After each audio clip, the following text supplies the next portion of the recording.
Monsieur Delecker. Selon vous, l'Union européenne a-t-elle suffisamment aidé le peuple ukrainien?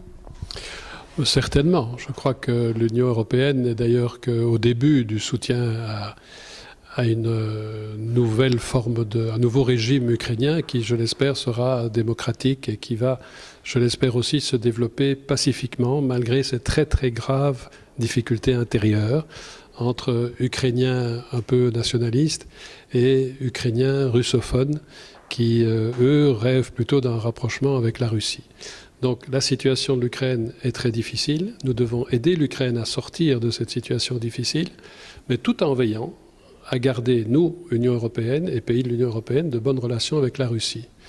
Le monde a besoin de bonnes relations entre l'Union européenne et la Russie.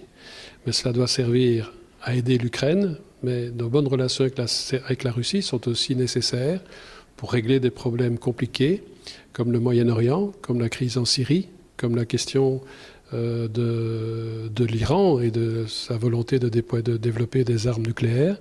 Nous avons besoin l'un de l'autre et donc nous devons travailler ensemble. Et donc c'est un peu ça le message que j'ai voulu donner aujourd'hui, c'est que nous devons être un élément modérateur et non pas provocateur et nous devons aider les Ukrainiens, tous les Ukrainiens, à s'en sortir pacifiquement, ce qui implique de calmer la Russie et les engouements et l'emportement et l'attitude contraire au droit international de M. Poutine et de la Russie en Crimée. Mais en même temps, nous devons convaincre la Russie de collaborer ensemble à l'avenir de l'Ukraine. Merci beaucoup.